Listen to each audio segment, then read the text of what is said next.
दोस्तों army nursing assistant के exam में रसायन विज्ञान के मोस्ट इंपॉर्टेंट आपको 100 क्वेश्चन कराने वाला हूँ। ये सारे 100 क्वेश्चन वो क्वेश्चन हो जो कि कई बार आपके आर्मी एनिक एग्जाम में रिपीट हुआ करते हैं, और जो आने वाला आपका आर्मी एनिक एग्जाम है उसमें भी ये सारे क्वेश्चन आपको बिल्कुल वहां पे देखने को मिल जाएंगे। और जो हमारा रसायन विज्ञान का पहला क्वेश्चन आता है, इसमें हमसे पूछा जा रहा है कि रसायन विज्ञान का जनक किसे कहा जाता है। और यह क्वेश्चन हमारा एआरओ दानापुर के 2017 एनिक एग्जाम में पूछा गया था। इसका सही आंसर क्या हो जाएगा? इसका सही आंसर हो जाएगा लेवायसियर। इसका सही आंसर आप लिख लेना। इसका सही आंसर क्या हो जाएगा? लेवायसियर हमारा बिल्कुल सही आंसर हो जाएगा। दोस्तों ये सारे क्वेश्चन आप नोट करते चलना, आप एग्जाम यहाँ से बिल्कुल क्वेश्चन देखने को मिल जाएंगे, क्योंकि ये सारे क्वेश्चन आगे मोस्ट इंपॉर्टेंट क्वेश्चन है जो कि कई बार आपके आर्मी एनिक एग्जाम में रिपीट हो चुके हैं। और जो हमारा अगला क्वेश्चन आता है, क्वेश्चन नंबर 2 आता है, और इसमें हमसे पूछा गया है कि किसने यह कहा था कि सभी पदार्थ अत्यंत सूक्ष्म कणों से मिलकर बने हैं।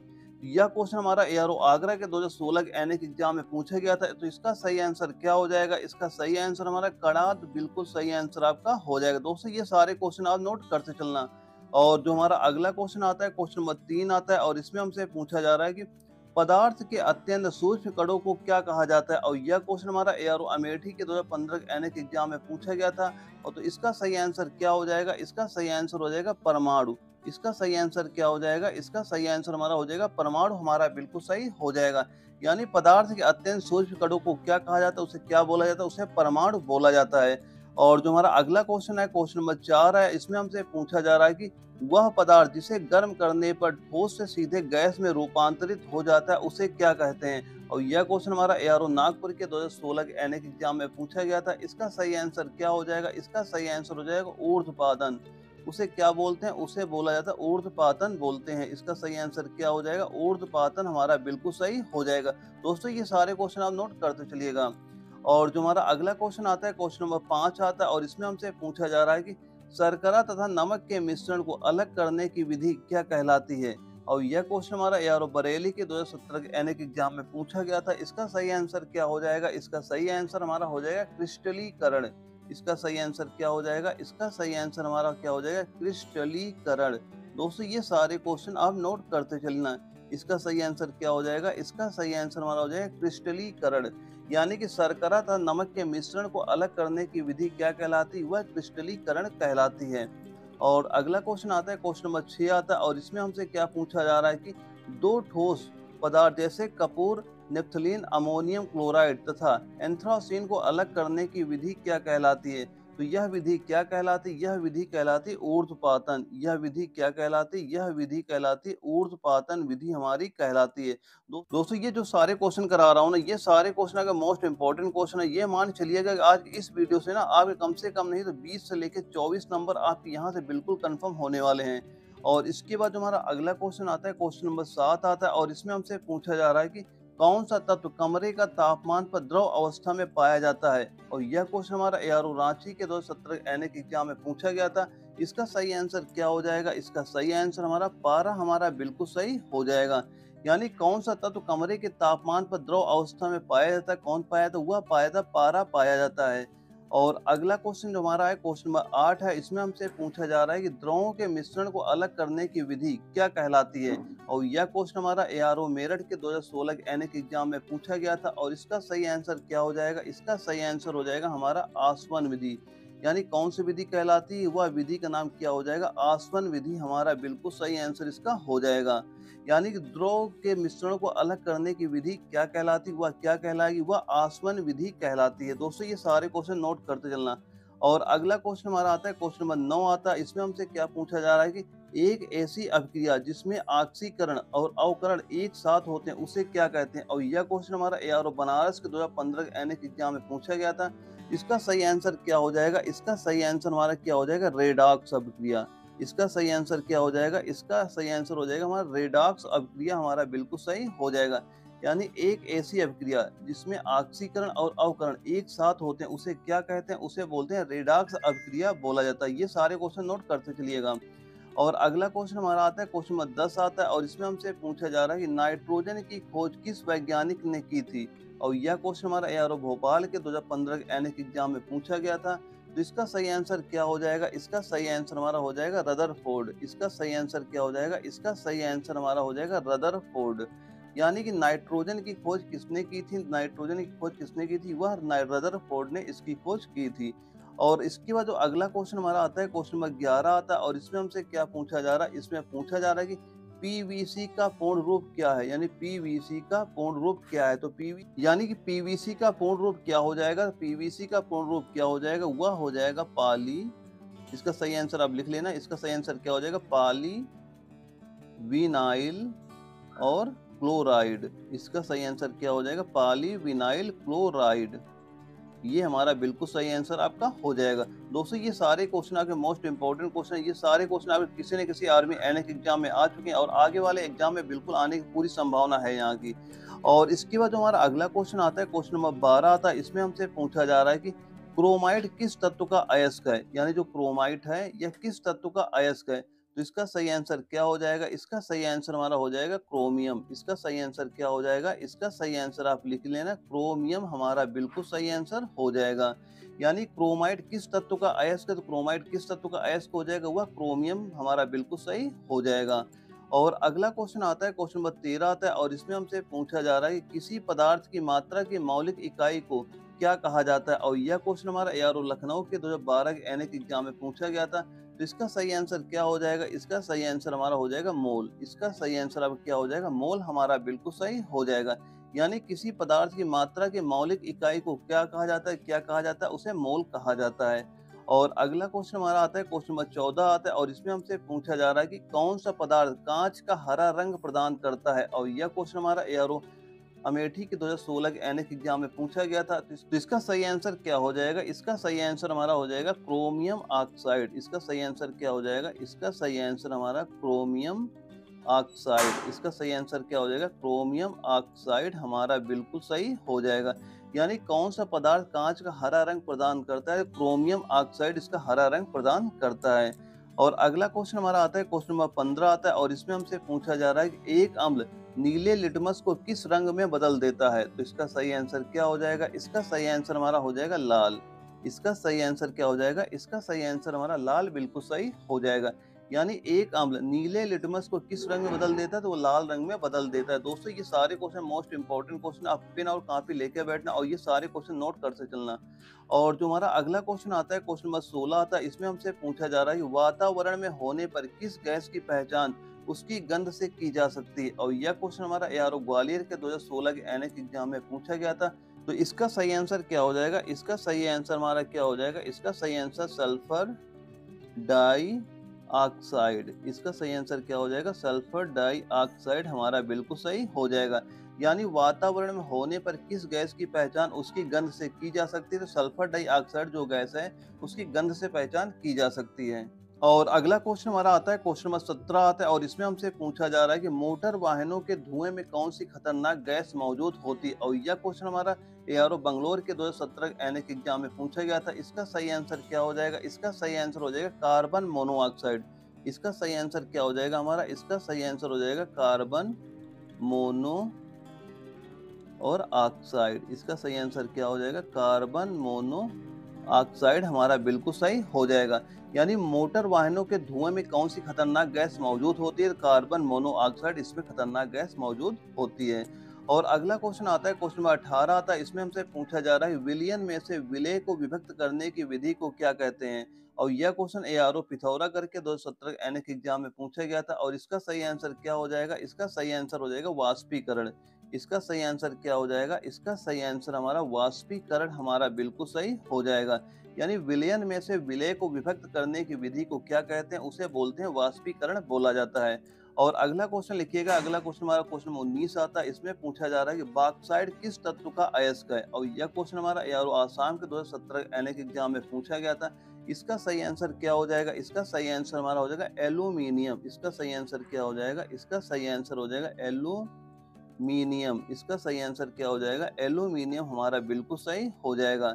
यानी बॉक्साइट एक तत्व किस तत्व का अयस्क हो जाएगा? वह एल्यूमिनियम का अयस्क हो जाएगा। और अगला क्वेश्चन हमारा आता है, क्वेश्चन नंबर 20 आता है, इसमें हमसे पूछा जा रहा है कि आधुनिक आवर्त सारणी किसके सिद्धांत पर आधारित है? और यह क्वेश्चन एआरओ दिल्ली कैंट के 2017 एनएक एग्जाम में पूछा गया था। तो इसका सही आंसर क्या हो जाएगा? इसका सही आंसर हमारा क्या हो जाएगी? हेनरी मोसले। इसका सही आंसर क्या हो जाएगा? इसका सही आंसर आप लिख लेना, हेनरी मोसले। इसका सही आंसर क्या हो जाएगा? हेनरी मोसले हमारा बिल्कुल सही हो जाएगा। यानी आधुनिक आवर्त सारणी किसके सिद्धांत पर आधारित है? ये हेनरी मोसले के सिद्धांत पर बिल्कुल आधारित हो जाएगी। और अगला क्वेश्चन हमारा आता है, क्वेश्चन नंबर 21 आता है और इसमें हमसे पूछा जा रहा है कि यदि किसी पदार्थ की परमाणु भार समान हो परंतु परमाणु संख्या असमान हो तो उसे कहते हैं। और यह क्वेश्चन हमारा एआरओ रांची के 2018 के एनएक एग्जाम में पूछा गया था। तो इसका सही आंसर क्या हो जाएगा? इसका सही आंसर हो जाएगा समभारिक। उसे क्या बोला जाता है? उसे बोला जाता है समभारिक। उसे क्या बोला जाता है? उसे बोला जाएगा समभारिक बोला जाएगा। यानी यदि किसी पदार्थ का परमाणु भार समान हो परंतु परमाणु संख्या असमान हो तो उसे क्या बोलते हैं? उसे समभारिक बोला जाएगा। अगला क्वेश्चन हमारा आता है, क्वेश्चन नंबर 22 आता है और इसमें पूछा जा रहा है यदि किसी पदार्थ का परमाणु भार भिन्न हो परंतु परमाणु संख्या समान हो तो उसे क्या कहते हैं? तो उसे क्या बोला जाएगा? उसे बोला जाएगा समस्थानिक। उसे क्या बोला जाएगा? उसे बोला जाएगा समस्थानिक। उसका सही आंसर क्या हो जाएगा? उसे क्या बोला जाएगा? उसे बोला जाएगा समस्थानिक।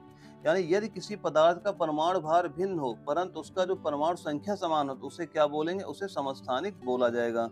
और अगला क्वेश्चन हमारा आता है, क्वेश्चन नंबर 23 आता है। इसमें पूछा जा रहा है कि कांच किससे प्राप्त किया जाता है? और यह क्वेश्चन हमारा एआरओ मेरठ के 2018 के एनएक एग्जाम में पूछा गया था। तो इसका सही आंसर क्या हो जाएगा? इसका सही आंसर हो जाएगा सिलिकॉन डाइऑक्साइड। इसका सही आंसर क्या हो जाएगा? इसका सही आंसर लिख लीजिएगा। इसका सही आंसर हमारा क्या हो जाएगा? Silicon dioxide. इसका सही आंसर क्या हो जाएगा? सिलिकॉन डाइऑक्साइड हमारा बिल्कुल सही आंसर हो जाएगा। यानी कांच किससे प्राप्त किया जाता है? तो यह सिलिकॉन डाइऑक्साइड से प्राप्त किया जाता है। और अगला क्वेश्चन आता है, क्वेश्चन नंबर 24 आता है। इसमें पूछा जा रहा है किस गैस को हास्य गैस कहा जाता है? और यह क्वेश्चन एआरओ भोपाल के 2015 के एनएक एग्जाम में पूछा गया था। तो इसका सही आंसर क्या हो जाएगा? इसका सही आंसर हमारा हो जाएगा नाइट्रस ऑक्साइड। इसका सही आंसर क्या हो जाएगा? इसका सही आंसर हो जाएगा हमारा नाइट्रस ऑक्साइड हमारा बिल्कुल सही हो जाएगा।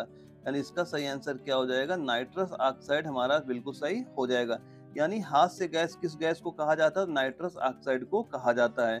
और अगला क्वेश्चन हमारा आता है, क्वेश्चन नंबर 25 आता है और इसमें पूछा जा रहा है कि परमाणु की खोज किस वैज्ञानिक ने की थी? यानी परमाणु की खोज किस वैज्ञानिक ने की थी? तो परमाणु की खोज किसने की थी? वह खोज की थी जॉन डाल्टन ने की थी। किसने इसकी खोज की थी? इसकी खोज की थी जॉन डाल्टन ने इसकी खोज की थी। यानी परमाणु की खोज किसने की थी? परमाणु की खोज किसने की थी? वह जॉन डाल्टन ने इसकी खोज की थी। दोस्तों ये सारे क्वेश्चन जो करा रहा हूँ ना, सारे क्वेश्चन का मोस्ट इंपॉर्टेंट क्वेश्चन है। आपके एग्जाम में बिल्कुल यहाँ से क्वेश्चन आपको देखने को मिल जाएगा। और अगला क्वेश्चन हमारा आता है, क्वेश्चन नंबर 26 आता है। इसमें पूछा जा रहा है कोशिका की खोज किस वैज्ञानिक ने की थी?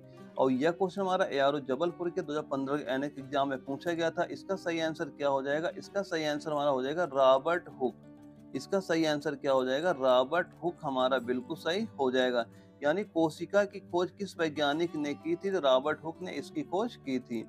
और अगला क्वेश्चन हमारा आता है, क्वेश्चन नंबर 27 आता है और इसमें पूछा जा रहा है कि हाइड्रोजन के कितने समस्थानिक होते हैं? और यह क्वेश्चन हमारा एआरओ रांची के 2016 के एनएक एग्जाम में पूछा गया था। इसका सही आंसर क्या हो जाएगा? इसका सही आंसर हमारा हो जाएगा हाइड्रोजन कितने समस्थानिक होते हैं? और 3 समस्थानिक होते हैं। और कौन कौन से होते हैं? एक तो हमारा प्रोटियम हो जाएगा, एक ड्यूटेरियम हो जाएगा और एक कौन सा हो जाएगा? ट्राइटियम हो जाएगा। यानी कि प्रोटियम, ड्यूटेरियम, ट्राइटियम हमारे 3 समस्थानिक हाइड्रोजन के हो जाएंगे।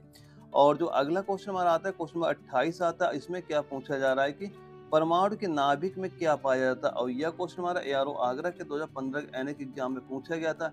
इसका सही आंसर क्या हो जाएगा? इसका सही आंसर हो जाएगा प्रोटॉन। और एक तो हो गया हमारा प्रोटॉन और क्या होता है? एक हो गया न्यूट्रॉन। एक क्या हो गया? प्रोटॉन, एक हो गया न्यूट्रॉन। यानी परमाणु के नाभिक में क्या पाया जाता है? एक प्रोटॉन हो गया और न्यूट्रॉन होता है। और इलेक्ट्रॉन जो होता है चारों तरफ चक्कर लगाया करता है, वो उसके केंद्र पे नहीं पाया जाता है। यानी परमाणु के नाभिक में क्या हो जाएगा? एक प्रोटॉन हो जाएगा, एक न्यूट्रॉन हमारा पाया जाता है। और अगला क्वेश्चन आता है, क्वेश्चन नंबर 29 आता है। इसमें हमसे पूछा जा रहा है कि परमाणु के चारों ओर कौन चक्कर लगाता है? और यह क्वेश्चन हमारा एआरओ अमेठी के 2016 के एनएक एग्जाम में पूछा गया था। इसका सही आंसर क्या हो जाएगा? इसका सही आंसर हो जाएगा इलेक्ट्रॉन। इसका सही आंसर क्या हो जाएगा? इसका सही आंसर हमारा हो जाएगा इलेक्ट्रॉन। इसका सही आंसर क्या हो जाएगा? इलेक्ट्रॉन हमारा बिल्कुल सही हो जाएगा। यानी परमाणु के चारों ओर कौन चक्कर लगाता है? कौन चक्कर लगाता है? वह इलेक्ट्रॉन चारों ओर चक्कर लगाता है। और परमाणु के नाभिक में क्या पाया जाता है? नाभिक में प्रोटॉन और न्यूट्रॉन होते हैं। और परमाणु के चारों ओर चक्कर कौन लगाता है? वह इलेक्ट्रॉन चारों ओर चक्कर लगाता है।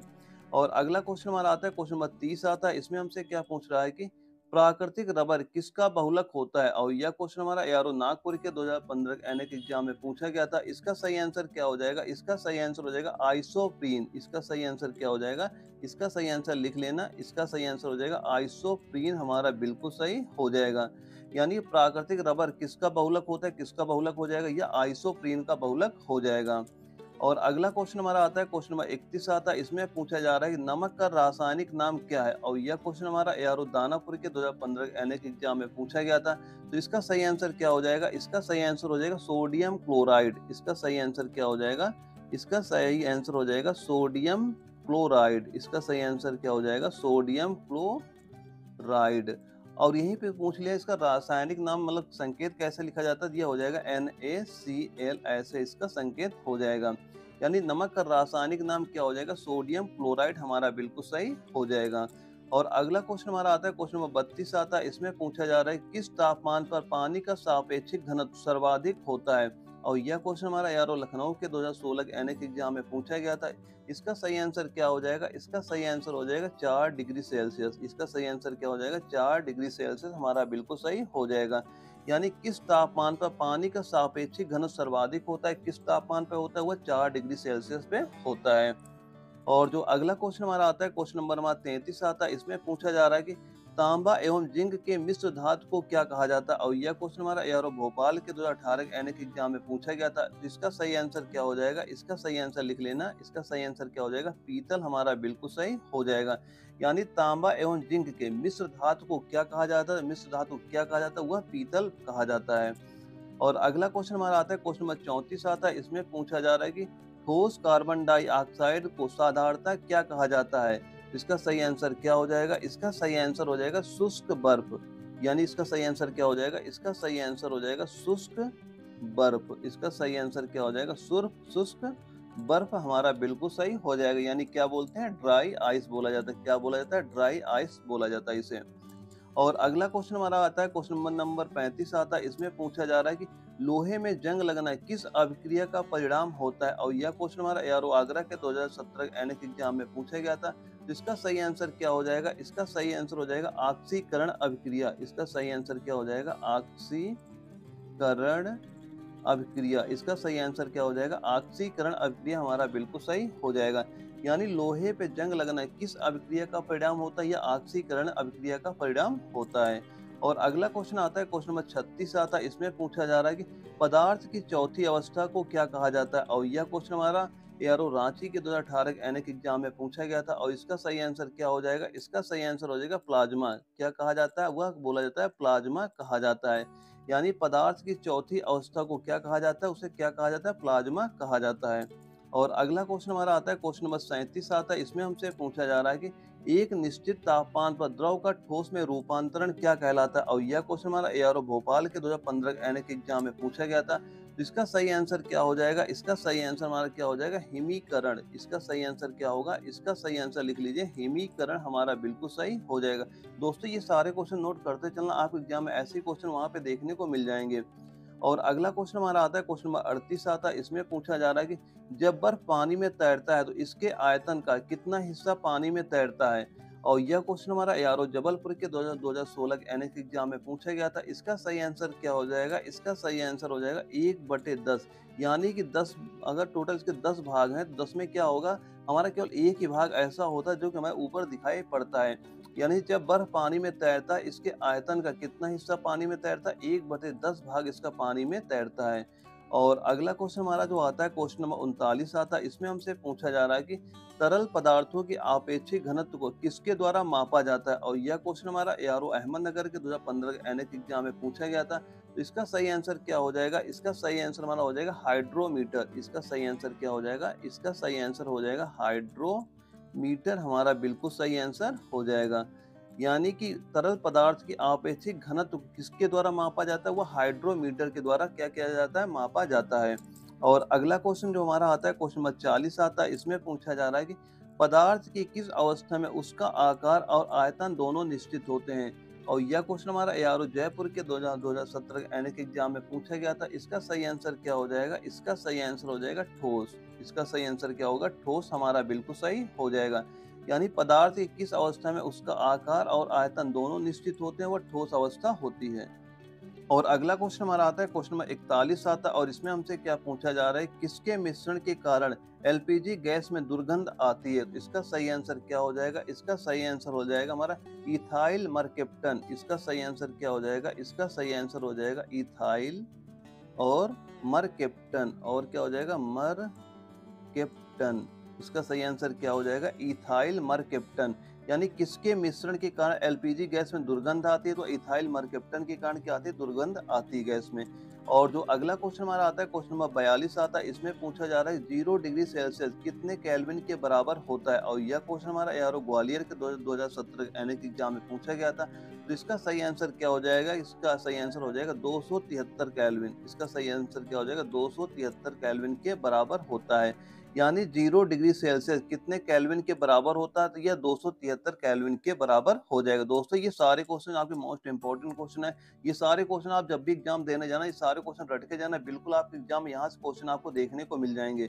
और जो हमारा अगला क्वेश्चन आता है, क्वेश्चन नंबर 43 आता है, और इसमें हमसे पूछा जा रहा है कि क्वथनांक से कम तापमान पर एक द्रव का ठोस में बदलने की प्रक्रिया को क्या कहते हैं। और यह क्वेश्चन हमारा एआरओ अहमदनगर के 2015 एनएक एग्जाम में पूछा गया था। तो इसका सही आंसर क्या हो जाएगा, इसका सही आंसर हो जाएगा वाष्पीकरण। इसका सही आंसर क्या हो जाएगा, इसका सही आंसर हमारा वाष्पीकरण हमारा बिल्कुल सही हो जाएगा। यानी क्वथनांक से कम तापमान पर एक द्रव का ठोस में बदलने की प्रक्रिया को क्या कहते हैं, उसे बोलते हैं वाष्पीकरण प्रक्रिया बोला जाता है। और इसके बाद जो अगला क्वेश्चन हमारा आता है, क्वेश्चन नंबर 44 आता है, इसमें पूछा जा रहा है कि रेडियोधर्मिता की खोज किस वैज्ञानिक ने की थी। इसका सही आंसर क्या हो जाएगा, इसका सही आंसर हमारा हो जाएगा हेनरी बेकेरल। इसका सही आंसर क्या हो जाएगा, इसका सही आंसर आप लिख लेना हेनरी बेकरल। इसका सही आंसर क्या हो जाएगा, हेनरी बेकरल हमारा बिल्कुल सही हो जाएगा। यानी रेडियोधर्मिता की खोज किस वैज्ञानिक ने की थी, तो किसने खोज की थी, यह की थी हेनरी बेकरल ने इसकी खोज की थी। और अगला क्वेश्चन लिखना है, अगला क्वेश्चन में क्वेश्चन नंबर 45 आता है। इसमें पूछा जा रहा है कि नाभिकीय संयंत्रों में ग्रेफाइट का उपयोग किस रूप में किया जाता है। और यह क्वेश्चन एआरओ जबलपुर के 2015 एनएक एग्जाम में पूछा गया था। इसका सही आंसर क्या हो जाएगा, इसका सही आंसर हो जाएगा विमंदक के रूप में। यानी इसका सही आंसर क्या हो जाएगा, विमंदक के रूप में। इसका सही आंसर क्या हो जाएगा, विमंदक के रूप में। यानी नाभिकीय संयंत्र में ग्रेफाइट का उपयोग किस रूप में किया जाता है, किस रूप में होता है, यह होता है विमंदक के रूप में इसका उपयोग किया जाता है। और अगला क्वेश्चन आता है, क्वेश्चन नंबर 46 आता है। इसमें पूछा जा रहा है कि मानव का रक्त पीएच मान कितना होता है। और यह क्वेश्चन हमारा एआरओ लखनऊ के 2017 एनएक एग्जाम में पूछा गया था। इसका सही आंसर क्या हो जाएगा, इसका सही आंसर हो जाएगा 7.35 से लेके 7.45 के बीच में होता है। यानी जो मानव यानी जो मानव रक्त का पीएच होता है वो किसके बीच में होता है, वह 7.35 से लेकर 7.45 के बीच में ही हमेशा होता है। और इसके बाद जो अगला क्वेश्चन हमारा आता है ना, क्वेश्चन नंबर 45 आता है। इसमें हमसे पूछा जा रहा है कि परम शून्य तापमान कितना होता है। और यह क्वेश्चन हमारा एआरओ भोपाल के 2018 के एनएक एग्जाम में पूछा गया था। दोस्तों ये सारे क्वेश्चन जो आपको करा रहा हूँ ना, ये सारे क्वेश्चन आपके आर्मी एनएक एग्जाम में पहले ही पूछे जा चुके हैं। और ये सारे क्वेश्चन वही क्वेश्चन है जो कि बार बार आपके एग्जाम में रिपीट होते हैं। ये सारे क्वेश्चन सॉल्व करके जाना, आपके एग्जाम में यहाँ से बिल्कुल क्वेश्चन वहाँ पे देखने को मिल जाएंगे। तो इसका सही आंसर क्या हो जाएगा, इसका सही आंसर हमारा हो जाएगा -273 डिग्री सेल्सियस हमारा बिल्कुल सही हो जाएगा। यानी परम शून्य तापमान का कितना होता है, यानी परम शून्य ताप कितना होता है, वह होता है -273 डिग्री सेल्सियस होता है। और अगला क्वेश्चन आता है, क्वेश्चन नंबर 46 आता है। इसमें हमसे पूछा जा रहा है सबसे भारी धातु कौन सी है। और यह क्वेश्चन हमारा एआरओ आगरा के 2017 एनएक एग्जाम में पूछा गया था। इसका सही आंसर क्या हो जाएगा, इसका सही आंसर हो जाएगा ओस्मियम हमारा बिल्कुल सही हो जाएगा। इसका सही आंसर क्या हो जाएगा, ओस्मियम हमारा बिल्कुल सही हो जाएगा। ओस्मियम हमारा बिल्कुल सही हो जाएगी। यानी सबसे भारी धातु कौन सी है, सबसे भारी धातु कौन सी हो जाएगी, वो ओस्मियम जो होती है हमारी सबसे भारी धातु होती है। और अगला क्वेश्चन जो आ रहा है, क्वेश्चन नंबर 47 आता है। इसमें पूछा जा रहा है कि प्रकृति में उपस्थित सबसे हल्की धातु कौन सी है। इसका सही आंसर क्या हो जाएगा, इसका सही आंसर हो जाएगा लिथियम। इसका सही आंसर क्या हो जाएगा, इसका सही आंसर हमारा हो जाएगा लिथियम हमारा बिल्कुल सही हो जाएगा। यानी प्रकृति में उपस्थित सबसे हल्की धातु कौन सी हो जाएगी, वह हो जाएगी लिथियम हमारा बिल्कुल सही हो जाएगा। अगला क्वेश्चन हमारा आता है, क्वेश्चन नंबर 48 आता है। इसमें पूछा जा रहा है कि सोडियम को किसमें डुबोकर रखा जाता है। और यह क्वेश्चन हमारा एआरओ रांची के 2017 एनएक एग्जाम में पूछा गया था। इसका सही आंसर क्या हो जाएगा, मिट्टी के तेल में। इसका सही आंसर क्या हो जाएगा, इसका सही आंसर हमारा हो जाएगा मिट्टी के तेल में। इसका सही आंसर क्या हो जाएगा, मिट्टी के तेल में। यानी सोडियम को किसमें डुबोकर रखा जाता है? मिट्टी के तेल में इसे डुबोकर रखा जाता है। और जो अगला क्वेश्चन हमारा आता है, क्वेश्चन नंबर 49 आता है और इसमें हमसे पूछा जा रहा है कि बेकिंग सोडा का रासायनिक सूत्र क्या है? और यह क्वेश्चन हमारा एआरओ भोपाल के 2018 के एनएक एग्जाम में पूछा गया था। तो इसका सही आंसर क्या हो जाएगा? इसका सही आंसर हो जाएगा हमारा NaHCO3। यानी बेकिंग सोडा का रासायनिक सूत्र क्या हो जाएगा? यह हो जाएगा NaHCO3, हमारा बिल्कुल सही हो जाएगा। दोस्तों ये सारे क्वेश्चन मोस्ट इंपॉर्टेंट क्वेश्चन है, आप ये सारे क्वेश्चन सॉल्व करके अपने एग्जाम को देने जाना है।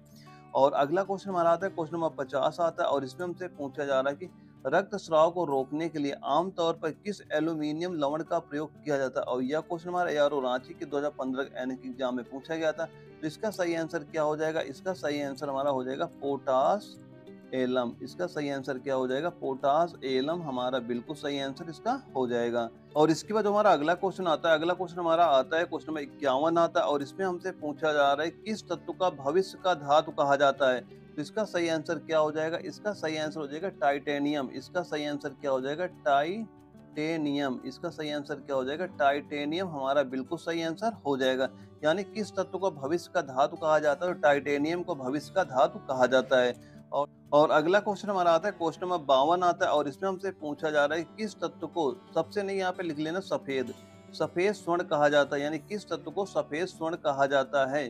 तो किसे बोला जाता है? वह बोला जाता है प्लेटिनम को। वह किसे बोला जाता है? वह बोला जाता है प्लेटिनम को। क्या बोला जाता है? प्लेटिनम को।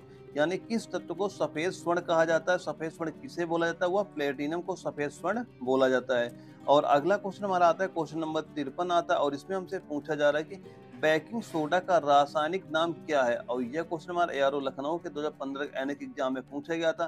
तो इसका सही आंसर क्या हो जाएगा? इसका सही आंसर हो जाएगा सोडियम बाइकार्बोनेट। इसका सही आंसर क्या हो जाएगा हमारा? इसका सही आंसर लिख लेना सोडियम बाइकार्बोनेट। इसका सही आंसर क्या हो जाएगा? Sodium bicarbonate. इसका सही आंसर क्या हो जाएगा? सोडियम बाइकार्बोनेट, हमारा बिल्कुल सही हो जाएगा।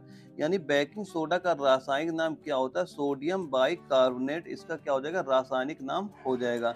और जो अगला क्वेश्चन हमारा आता है, क्वेश्चन नंबर 54 आता है, इसमें पूछा जा रहा है कि किस यौगिक का प्रयोग फोटोग्राफी में किया जाता है? और यह क्वेश्चन हमारा एआरओ बनारस 2015 एनएक एग्जाम में पूछा गया था। तो इसका सही आंसर क्या हो जाएगा? इसका सही आंसर हो जाएगा सिल्वर ब्रोमाइड। इसका सही आंसर लिख लेना। इसका सही आंसर क्या हो जाएगा? Silver bromide. इसका सही आंसर क्या हो जाएगा? सिल्वर ब्रोमाइड, हमारा बिल्कुल सही हो जाएगा। यानी किस यौगिक का प्रयोग फोटोग्राफी में किया जाता है? फोटोग्राफी में किसका प्रयोग होता है? वह सिल्वर ब्रोमाइड का प्रयोग किया जाता है। और अगला क्वेश्चन आता है, क्वेश्चन नंबर 55 आता है, इसमें पूछा जा रहा है कि कौन सा तत्व ब्रह्मांड में सर्वाधिक मात्रा में उपलब्ध है? और यह क्वेश्चन हमारा एआरओ लखनऊ के 2017 एनएक एग्जाम में पूछा गया था। तो इसका सही आंसर क्या हो जाएगा? इसका सही आंसर हमारा हो जाएगा हाइड्रोजन। इसका सही आंसर क्या हो जाएगा? इसका सही आंसर हमारा हाइड्रोजन, हमारा बिल्कुल सही हो जाएगा। यानी कौन सा तत्व ब्रह्मांड में सर्वाधिक मात्रा में उपलब्ध है? तो हाइड्रोजन सर्वाधिक मात्रा में आपका उपलब्ध हो जाएगा। अगला क्वेश्चन आता है, क्वेश्चन नंबर 56 आता है, इसमें पूछा जा रहा है कि नाभिकीय रिएक्टर में किसका उपयोग ईंधन के रूप में किया जाता है? और यह क्वेश्चन हमारा एआरओ नागपुर के 2016 के एनएक एग्जाम में पूछा गया था। इसका सही आंसर क्या हो जाएगा? इसका सही आंसर हो जाएगा यूरेनियम। इसका सही आंसर क्या हो जाएगा? इसका सही आंसर हमारा हो जाएगा यूरेनियम, हमारा बिल्कुल सही हो जाएगा। यानी नाभिकीय रिएक्टर में किसका उपयोग ईंधन के रूप में होता है? ईंधन के रूप में यूरेनियम का प्रयोग किया जाता है। और अगला क्वेश्चन हमारा आता है, क्वेश्चन नंबर 57 आता है, इसमें पूछा जा रहा है हीरा और ग्रेफाइट किस तत्व के अपरूप होते हैं? यानी हीरा और ग्रेफाइट जो होते हैं किस तत्व के अपरूप होते हैं? ये कार्बन के क्या हो जाएंगे? अपरूप होते हैं। किसके अपरूप होते हैं? ये कार्बन के अपरूप होते हैं। और अगला क्वेश्चन हमारा आता है, क्वेश्चन नंबर 58 आता है, इसमें हमसे पूछा जा रहा है कि बीटा किरणें किस प्रकार की कणों से मिलकर बनी होती हैं? तो बीटा किरणें किस प्रकार की कणों से मिलकर बनी होती है? यह बनी होती है हमारी किससे मिलकर बनी होती है? यह बनी होती है हमारी ऋणावेशित जो हमारी कणें होती है उनसे मिलकर ये बनी होती हैं। इसका सही आंसर क्या हो जाएगा? हमारी हो जाएगा ऋणावेशित कणें। यानी बीटा किरणें किस प्रकार की कणों से मिलकर बनी होती हैं? यह बनी होती है ऋणावेशित कणों से मिलकर बनी होती हैं। और इसके बाद हमारा अगला क्वेश्चन आता है, क्वेश्चन नंबर 59 आता है और इसमें हमसे पूछा जा रहा है कि चूना पत्थर या संगमरमर का रासायनिक नाम क्या है? यानी चूना पत्थर या संगमरमर का रासायनिक नाम क्या हो जाएगा? इसका रासायनिक नाम क्या हो जाएगा? कैल्शियम। इसका सही आंसर लिख लेना, कैल्शियम कार्बोनेट। इसका सही आंसर क्या हो जाएगा? कैल्शियम कार्बोनेट, हमारा बिल्कुल सही आंसर आपका हो जाएगा। यानी चूना पत्थर या संगमरमर का रासायनिक नाम क्या हो जाएगा? वह हो जाएगा कैल्शियम कार्बोनेट, इसका रासायनिक नाम हो जाएगा। और अगला क्वेश्चन आता है, क्वेश्चन नंबर 60 आता है, इसमें पूछा जा रहा है बुझा हुआ चूना का रासायनिक नाम क्या होता है। और यह क्वेश्चन हमारा एआरओ आगरा के 2016 के एनएक एग्जाम में पूछा गया था। तो इसका सही आंसर क्या हो जाएगा, इसका सही आंसर हो जाएगा CaOH का होल ट्वाइस, यानी कि कैल्शियम हाइड्रोक्साइड। इसका सही आंसर लिख लेना, इसका सही आंसर क्या हो जाएगा, कैल्शियम। इसका सही आंसर लिख लेना, कैल्शियम हाइड्रोक्साइड। इसका सही आंसर क्या हो जाएगा, कैल्शियम हाइड्रोक्साइड। इसका सही आंसर क्या हो जाएगा, कैल्शियम हाइड्रोक्साइड हमारा बिल्कुल सही हो जाएगा। यानी बुझा हुआ चूना का रासायनिक नाम क्या हो जाएगा, वह हो जाएगा कैल्शियम हाइड्रोक्साइड, हमारा बिल्कुल सही हो जाएगा। दोस्तों ये सारे क्वेश्चन जो करा रहा हूँ ना, सारे क्वेश्चन मोस्ट इंपॉर्टेंट क्वेश्चन है। यहाँ से आपको बिल्कुल आप एग्जाम में क्वेश्चन देखने को मिल जाएंगे। आप जब भी जाना ना अपने एग्जाम देने, ये सारे क्वेश्चन को याद करके जाना वहाँ पे। और अगला क्वेश्चन हमारा आता है, क्वेश्चन नंबर 61 आता है। इसमें पूछा जा रहा है कि सन 1984 में हुई भोपाल गैस त्रासदी में सबसे उत्तरदायित्व गैस कौन सी। और यह क्वेश्चन हमारा एआरओ दानापुर के 2015 एनएक एग्जाम में पूछा गया था। इसका सही आंसर क्या हो जाएगा, इसका सही आंसर हो जाएगा मिथाइल आइसोसाइनेट। इसका सही आंसर क्या हो जाएगा, इसका सही आंसर हो जाएगा मिथाइल। इसका सही आंसर क्या हो जाएगा, मिथाइल आइसोसाइनेट, साइनेट। यानी कि सन 1984 में हुई भोपाल गैस त्रासदी में सबसे उत्तरदायित्व गैस कौन सी हो जाएगी, वह हो जाएगी मिथाइल आइसोसाइनेट हो जाएगी। दोस्तों यह क्वेश्चन आपका मोस्ट इंपॉर्टेंट क्वेश्चन है। यह कई बार आपके आर्मी एनएक एग्जाम में पूछा जा चुका है। और अगला क्वेश्चन जो हमारा आता है, क्वेश्चन नंबर 62 आता है। और इसमें हमसे पूछा जा रहा है चींटी के डंक में कौन सा अम्ल होता है। और यह क्वेश्चन हमारा एआरओ बरेली के 2016 के एनएक एग्जाम में पूछा गया था।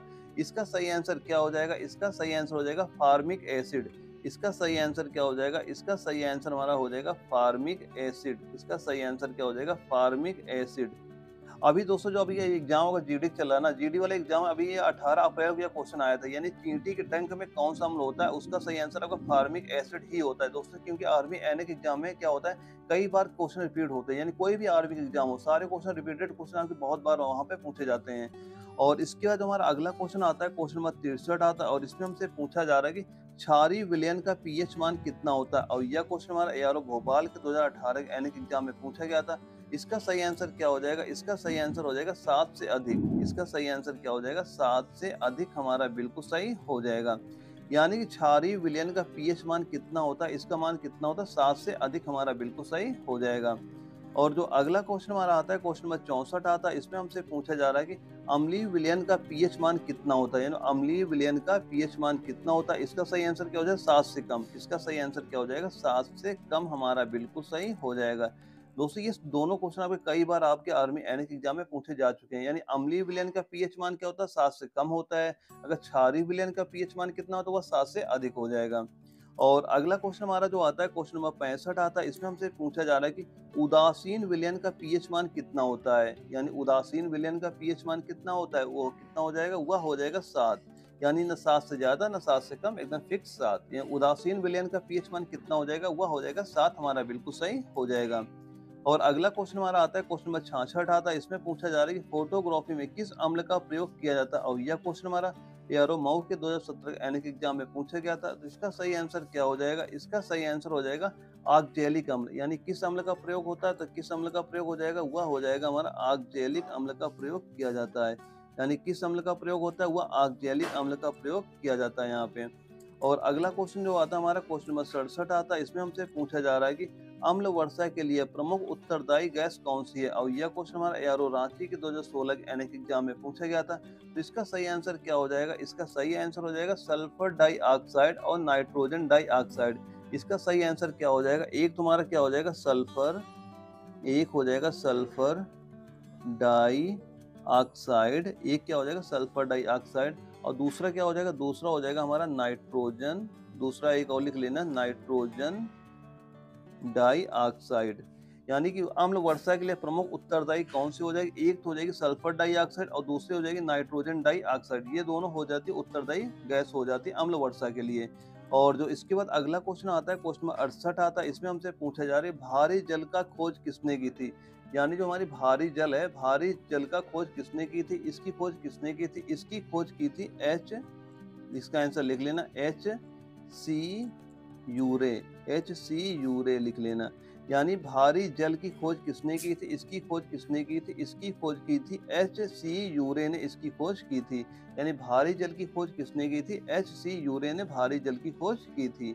और अगला क्वेश्चन हमारा आता है, क्वेश्चन नंबर 69 आता है और इसमें हमसे पूछा जा रहा है कि कैंसर के उपचार के लिए उपयुक्त उत्कृष्ट गैस कौन सी है? और यह क्वेश्चन हमारा एआरओ लखनऊ के 2015 एनके एग्जाम में पूछा गया था और यह क्वेश्चन आपका कई बार आपके एग्जाम में रिपीट हो चुका है। यह मोस्ट इंपॉर्टेंट क्वेश्चन है आपका आर्मी एनके एग्जाम के लिए।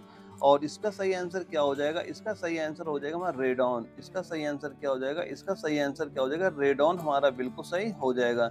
यानी कैंसर के उपचार के लिए प्रयुक्त उत्कृष्ट गैस कौन सी हो जाएगी? वह गैस कौन सी हो जाएगी? रेडॉन हमारी गैस बिल्कुल सही हो जाएगी। अगला क्वेश्चन हमारा आता है, क्वेश्चन नंबर 70 आता है। इसमें हमसे पूछा जा रहा है कि लेंस का निर्माण किस कांच के द्वारा किया जाता है? और यह क्वेश्चन हमारा एआरओ ग्वालियर के 2015 एनके एग्जाम में पूछा गया था। इसका सही आंसर क्या हो जाएगा? इसका सही आंसर हो जाएगा फ्लिंट कांच। इसका सही आंसर क्या हो जाएगा? इसका सही आंसर हमारा कौन सा हो जाएगा? फ्लिंट कांच। इसका सही आंसर क्या हो जाएगा? फ्लिंट कांच हमारा बिल्कुल सही आंसर हो जाएगा। यानी लेंस के निर्माण में किस कांच के द्वारा किया जाता है? तो फ्लिंट कांच के द्वारा लेंस का निर्माण किया जाता है। और अगला क्वेश्चन हमारा आता है, क्वेश्चन नंबर 71 आता है और इसमें हमसे पूछा जा रहा है कि रासायनिक प्रयोगशालाओं में किस कांच का प्रयोग किया जाता है? और यह क्वेश्चन हमारा एआरओ नागपुर के 2018 के एनके एग्जाम में पूछा गया था। तो इसका सही आंसर क्या हो जाएगा? इसका सही आंसर हो जाएगा पायरक्स कांच। इसका सही आंसर क्या हो जाएगा? पायरॉक्स। इसका सही आंसर क्या हो जाएगा? पायरॉक्स कांच। इसका सही आंसर क्या हो जाएगा? पायरॉक्स कांच हमारा बिल्कुल सही हो जाएगा। यानी रासायनिक प्रयोगशालाओं में किस कांच का प्रयोग किया जाता है? तो पायरॉक्स कांच का प्रयोग किया जाता है। दोस्तों ये सारे क्वेश्चन नोट करते चलना, आपके क्वेश्चन वहां पे बिल्कुल आपके एग्जाम में देखने से यहाँ से मिल जाएंगे। और दोस्तों ये जो सारे क्वेश्चन करा रहा हूँ ना, ये सारे क्वेश्चन आप किसी न किसी आर्मी एनए के एग्जाम में पहले ही पूछे जा चुके हैं और ये क्वेश्चन आपके कई बार रिपीट होते हैं। ये सारे क्वेश्चन आपके मोस्ट इंपॉर्टेंट क्वेश्चन है और आपके एग्जाम में बिल्कुल सारे क्वेश्चन देखने को मिल जाएंगे। और इसके बाद हमारा अगला क्वेश्चन आता है, क्वेश्चन नंबर 72 आता है और इसमें क्या पूछा जा रहा है कि टूटी हड्डियों को जोड़ने के लिए किसका प्रयोग किया जाता है? और यह क्वेश्चन हमारा एआरओ दानापुर के 2016 के एनए के एग्जाम में पूछा गया था। तो इसका सही आंसर क्या हो जाएगा? इसका सही आंसर हो जाएगा प्लास्टर ऑफ पेरिस। इसका सही आंसर लिख लेना। इसका सही आंसर क्या हो जाएगा? Plaster of. इसका सही आंसर लिख लेना, प्लास्टर ऑफ पेरिस। इसका सही आंसर क्या हो जाएगा? प्लास्टर ऑफ पेरिस हमारा बिल्कुल सही हो जाएगा। यानी टूटी हड्डियों को जोड़ने के लिए किसका प्रयोग होता है? तो प्लास्टर ऑफ पेरिस का प्रयोग किया जाता है। और अगला क्वेश्चन हमारा आता है, क्वेश्चन नंबर 73 आता है और इसमें पूछा जा रहा है कि दूध किसका उदाहरण होता है? यानी दूध किसका उदाहरण होता है? यह किसका उदाहरण हो जाता है? यह पायस का उदाहरण हो जाएगा आपका। यानी दूध किसका उदाहरण होता है? यह होता है पायस का उदाहरण होता है। और अगला क्वेश्चन हमारा आता है, क्वेश्चन नंबर 74 आता है। इसमें पूछा जा रहा है पेनिसिलिन का आविष्कारक किस वैज्ञानिक ने किया था? और यह क्वेश्चन हमारा एआरओ आगरा के 2016 के एनए के एग्जाम में पूछा गया था। इसका सही आंसर क्या हो जाएगा? इसका सही आंसर हमारा हो जाएगा अलेक्जेंडर फ्लेमिंग। इसका सही आंसर क्या हो जाएगा? इसका सही आंसर लिख लेना इसका सही आंसर क्या हो जाएगा? अलेक्जेंडर।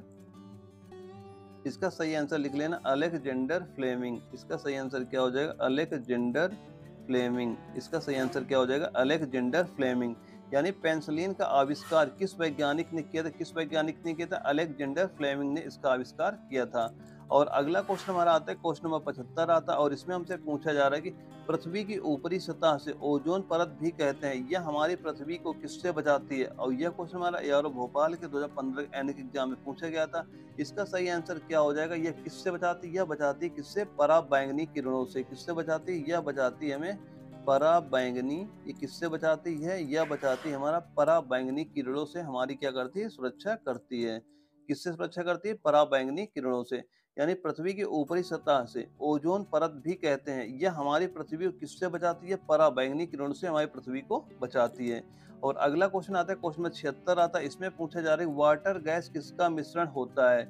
यानी वाटर गैस किसका मिश्रण होता है? यह किसका मिश्रण होता है? यह कार्बन मोनोऑक्साइड और हाइड्रोजन का मिश्रण होता है। किसका मिश्रण होता है? यह होता है मिश्रण होता है। एक तो हो गया हमारा कार्बन मोनोऑक्साइड, एक क्या हो गया? Carbon monoxide. एक क्या हो गया? Carbon monoxide. और क्या हो जाएगा? हाइड्रोजन। और क्या हो जाएगा? हाइड्रोजन। और दूसरा क्या हो जाएगा? हाइड्रोजन हमारा बिल्कुल सही हो जाएगा। यानी वाटर गैस किसका मिश्रण होता है? यह कार्बन मोनोऑक्साइड और हाइड्रोजन का मिश्रण हो जाएगा। और अगला क्वेश्चन हमारा आता है, क्वेश्चन नंबर 77 आता है और इसमें हमसे पूछा जा रहा है कि समुद्री गोताखोरों द्वारा किस अक्रिय गैस के शोषण के लिए वायु में उपस्थित नाइट्रोजन के स्थान पर किया जाता है? और यह क्वेश्चन हमारा एआरओ बनारस के 2016 के एनएक एग्जाम में पूछा गया था। इसका सही आंसर क्या हो जाएगा? इसका सही आंसर हो जाएगा हीलियम। इसका सही आंसर लिख लेना। इसका सही आंसर क्या हो जाएगा? हीलियम हमारा बिल्कुल सही हो जाएगा। इसका सही आंसर क्या हो जाएगा? हीलियम। यानी समुद्री गोताखोर द्वारा किस अक्रिय गैस को शोषण के लिए वायु में उपस्थित नाइट्रोजन के स्थान पर प्रयोग किया जाता है? हीलियम का प्रयोग किया जाता है। और इसके बाद हमारा अगला क्वेश्चन आता है, क्वेश्चन नंबर 78 आता है। इसमें हमसे पूछा जा रहा है कि अग्निशामक वस्त्र किससे बनाए जाते हैं? और यह क्वेश्चन हमारा एआरओ अहमदाबाद के 2016 के एनएक एग्जाम में पूछा गया था। यानी अग्निशामक वस्त्र किससे बनाए जाते हैं? किससे बनाए जाते हैं? यह बनाए जाते हैं एस्बेस्टॉस से बोले जाते हैं। इसका सही आंसर लिख लेना। इसका सही आंसर क्या हो जाएगा? एस्बेस्टॉस हमारा बिल्कुल सही आंसर इसका हो जाएगा। यानी इसका सही आंसर क्या हो जाएगा? एस्बेस्टॉस हमारा बिल्कुल सही हो जाएगा। यानी अग्निशामक वस्त्र किससे बनाए जाते हैं? यह बनाया जाता है एस्बेस्टॉस से बनाए जाते हैं। दोस्तों यह क्वेश्चन मोस्ट इंपॉर्टेंट क्वेश्चन है, कई बार आपके आर्मी एनएक एग्जाम में पूछा जा चुका है। और अगला क्वेश्चन हमारा आता है, क्वेश्चन नंबर 79 आता है। और इसमें हमसे पूछा जा रहा है कि खट्टे फलों में कौन सा अम्ल पाया जाता है? और यह क्वेश्चन हमारा एआरओ दानापुर के 2016 के एनएक एग्जाम में पूछा गया था। इसका सही आंसर क्या हो जाएगा? इसका सही आंसर हो जाएगा साइट्रिक अम्ल। इसका सही आंसर लिख लेना। इसका सही आंसर क्या हो जाएगा? साइट्रिक अम्ल। इसका सही आंसर क्या हो जाएगा? साइट्रिक अम्ल हमारा बिल्कुल सही हो जाएगा। यानी खट्टे फलों में कौन सा अम्ल पाया जाता है? कौन सा अम्ल होता है? वह साइट्रिक अम्ल इसमें पाया जाता है। अगला क्वेश्चन हमारा आता है, क्वेश्चन नंबर 80 आता है। इसमें पूछा जा रहा है कि फलों को कृत्रिम रूप से पकाने के लिए किस गैस का प्रयोग किया जाता है? तो किस गैस का प्रयोग होता है? वह एसिटिलीन गैस का प्रयोग किया जाता है। किस गैस का प्रयोग होता है? वह प्रयोग होता है एसिटिलीन गैस का प्रयोग किया जाता है। यानी फलों को कृत्रिम रूप से पकाने के लिए किस गैस का प्रयोग होता है? तो एसिटिलीन गैस का प्रयोग किया जाता है। और इसके बाद हमारा अगला क्वेश्चन आता है, क्वेश्चन नंबर 81 आता है। और इसमें हमसे क्या पूछा जा रहा है कि रेफ्रिजरेटर में किस गैस का प्रयोग शीतलक के रूप में किया जाता है? तो किस गैस का प्रयोग होता है? वह प्रयोग होता है फ्रीऑन का प्रयोग किया जाता है। किसका प्रयोग होता है? फ्रीऑन का प्रयोग किया जाता है। और इसके बाद जो हमारा अगला क्वेश्चन आता है, क्वेश्चन नंबर 82 आता है। इसमें पूछा जा रहा है कि क्लोरोफ्लोरोकार्बन को समानतः किस नाम से जाना जाता है? और यह क्वेश्चन हमारा एआरओ सिल्चर के 2016 के एनएक एग्जाम में पूछा गया था। तो इसका सही आंसर क्या हो जाएगा? इसका भी सही आंसर हमारा क्या हो जाएगा? फ्रीऑन सही हो जाएगा। इसका भी सही आंसर क्या हो जाएगा? फ्रीऑन हमारा बिल्कुल सही हो जाएगा। यानी क्लोरोफ्लोरोकार्बन को समानतः और किस नाम से जाना जाता है? किस नाम से जाना जाता है? फ्रीऑन नाम से इसे जाना जाता है। और अगला क्वेश्चन हमारा आता है, क्वेश्चन नंबर 83 आता है। और इसमें हमसे पूछा जा रहा है कि मानव द्वारा सर्वप्रथम किस धातु का प्रयोग किया गया था? तो इसका सही आंसर क्या हो जाएगा? इसका सही आंसर हो जाएगा तांबा। इसका सही आंसर क्या हो जाएगा? तांबा हमारा बिल्कुल सही आंसर इसका हो जाएगा। और अगला क्वेश्चन हमारा आता है, क्वेश्चन नंबर 84 आता है। इसमें पूछा जा रहा है कि वायुमंडल में उपस्थित सबसे प्रचुर अक्रिय गैस कौन सी है? और यह क्वेश्चन एआरओ लखनऊ के 2016 के एनएक एग्जाम में पूछा गया था। इसका सही आंसर क्या हो जाएगा? इसका सही आंसर हमारा आर्गन हमारा बिल्कुल सही हो जाएगा। दोस्तों ये सारे क्वेश्चन नोट करते चलना। यानी वायुमंडल में उपस्थित सबसे प्रचुर अक्रिय गैस कौन सी हो जाएगी? वह हो जाएगी हमारी आर्गन हमारी गैस हो जाएगी। अगला क्वेश्चन आता है, क्वेश्चन नंबर 85 आता है। और इसमें हमसे पूछा जा रहा है कि रबड़ के वल्कनीकृत करने के लिए मुख्य रूप से किसका प्रयोग किया जाता है? और यह क्वेश्चन हमारा यारो रांची के 2016 के एनएक एग्जाम में पूछा गया था। इसका सही आंसर क्या हो जाएगा? इसका सही आंसर हमारा सल्फर हमारा बिल्कुल सही हो जाएगा। यानी रबड़ का वल्कनीकरण करने के लिए मुख्य रूप से किसका प्रयोग होता है? किसका प्रयोग होता है? वह सल्फर का प्रयोग किया जाता है। और अगला क्वेश्चन आता है, क्वेश्चन नंबर 86 आता है। और इसमें हमसे पूछा जा रहा है कि किस धातु का क्विक सिल्वर भी कहा जाता है? और यह क्वेश्चन यारो जबलपुर के 2016 के एनएक एग्जाम में पूछा गया था। तो इसका सही आंसर क्या हो जाएगा? इसका सही आंसर हमारा पारा हमारा बिल्कुल सही हो जाएगा। यानी किस धातु को क्विक सिल्वर कहा जाता है? किस धातु कहा जाता है? वो पारा धातु को कहा जाता है। और जो हमारा अगला क्वेश्चन आता है, क्वेश्चन नंबर 87 आता है। और इसमें हमसे क्या पूछा जा रहा है कि क्रियोलाइट किस धातु का अयस्क है? और यह क्वेश्चन हमारा एआरओ मऊ के 2016 के एनएक एग्जाम में पूछा गया था। इसका सही आंसर क्या हो जाएगा? इसका सही आंसर हो जाएगा बॉक्साइट हमारा बिल्कुल सही हो जाएगा। यानी इसका सही आंसर क्या हो जाएगा? इसका सही आंसर बॉक्साइट हमारा बिल्कुल सही हो जाएगा। यानी क्रायोलाइट किस धातु का अयस्क है? किस धातु का अयस्क हो जाएगा? यह बॉक्साइट का हमारा अयस्क हो जाएगा। और अगला क्वेश्चन आता है, क्वेश्चन नंबर 88 आता है। इसमें पूछा जा रहा है कि अश्रु गैस का रासायनिक नाम क्या है? यानी अश्रु गैस का रासायनिक नाम क्या है? इसका रासायनिक नाम क्या हो जाएगा? इसका सही आंसर लिख लेना। इसका सही आंसर क्या हो जाएगा? अल्फा। इसका सही आंसर क्या हो जाएगा? अल्फा क्लोरो और एसीटो, और लिख लेना एसीटोफिनोन। और क्या हो जाएगा? एसीटोफिनोन। यानी कि अश्व गैस का रासायनिक नाम क्या हो जाएगा, वह होता है अल्फा क्लोरो एसिटोफिनोन, हमारा बिल्कुल सही हो जाएगा। दोस्तों ये सारे क्वेश्चन मोस्ट इंपॉर्टेंट क्वेश्चन, आप ये सारे क्वेश्चन नोट करते चलना, आप एग्जाम बिल्कुल यहाँ से क्वेश्चन देखने को मिल जाएंगे। और जो हमारा अगला क्वेश्चन आता है क्वेश्चन 89 आता है, और इसमें हमसे पूछा जा रहा है कि साबुन बनाने की निहित प्रक्रिया को क्या कहा जाता है। और यह क्वेश्चन हमारा एआरओ बंगलोर के 2016 के एनएक एग्जाम में पूछा गया था। इसका सही आंसर क्या हो जाएगा, इसका सही आंसर हो जाएगा साबुनीकरण। उसे क्या कहा जाता है, उसे कहा जाता है साबुनीकरण, हमारा बिल्कुल सही आंसर हो जाएगा। यानी साबुन बनाने की निहित प्रक्रिया को क्या कहते हैं, उसे क्या बोलेंगे, उसे बोला जाता है साबुनीकरण बोला जाता है। अगला क्वेश्चन आता है क्वेश्चन नंबर 90 आता है, इसमें पूछा जा रहा है कि रसोई में प्रयुक्त एलपीजी गैस किसका मिश्रण होती है। यानी रसोई में प्रयुक्त एलपीजी गैस किसका मिश्रण होती है, किसका मिश्रण हो जाएगी, यह हो जाएगी ब्यूटेन और प्रोपेन का। किसका मिश्रण हो जाएगी, एक तो हो जाएगा ब्यूटेन और प्लस हो जाएगा प्रोपेन। किसका मिश्रण हो जाएगी, या ब्यूटेन और प्रोपेन का मिश्रण हो जाएगी। और अगला क्वेश्चन हमारा आता है क्वेश्चन नंबर 91 आता है, और इसमें हमसे पूछा जा रहा है कि कौन सी गैस प्रकाश संश्लेषण प्रक्रिया के लिए आवश्यक है। तो इसका सही आंसर क्या हो जाएगा, इसका सही आंसर हमारा क्या हो जाएगा, कार्बन डाइऑक्साइड। इसका सही आंसर क्या हो जाएगा, इसका सही आंसर हो जाएगा कार्बन डाई ऑक्साइड। इसका सही आंसर क्या हो जाएगा, कार्बन डाइऑक्साइड, हमारा बिल्कुल सही हो जाएगा। यानी कौन सी गैस प्रकाश संश्लेषण प्रक्रिया के लिए आवश्यक होती है, कौन सी गैस होती है, वह कार्बन डाइऑक्साइड गैस आवश्यक होती है। और दोस्तों अगर आप ये सारे क्वेश्चन सॉल्व करके जा रहे हैं ना, जो मैं आपके मोस्ट इंपॉर्टेंट क्वेश्चन करा रहा हूँ, ये मान चलिएगा कि आप यहाँ से लेके 20 से लेके 24 नंबर आपके बिल्कुल कंफर्म हो जाएंगे वहाँ पे। तो जब भी एग्जाम देने जाना, ये सारे क्वेश्चन याद करके जाना आप। और अगला क्वेश्चन जो हमारा आ रहा है क्वेश्चन नंबर 92 आता है, इसमें हमसे पूछा जा रहा है कि पीने के पानी को शुद्ध करने के लिए कौन सी गैस प्रयोग में लाई जाती है। और यह क्वेश्चन हमारा एआरओ नागपुरी के 2015 के एनएक एग्जाम में पूछा गया था। तो इसका सही आंसर क्या हो जाएगा, इसका सही आंसर हो जाएगा क्लोरीन। इसका सही आंसर क्या हो जाएगा, क्लोरीन, हमारा बिल्कुल सही आंसर हो जाएगा। यानी पीने के पानी को शुद्ध करने के लिए कौन सी गैस प्रयोग में लाई जाती है, क्लोरीन गैस प्रयोग में लाई जाती है।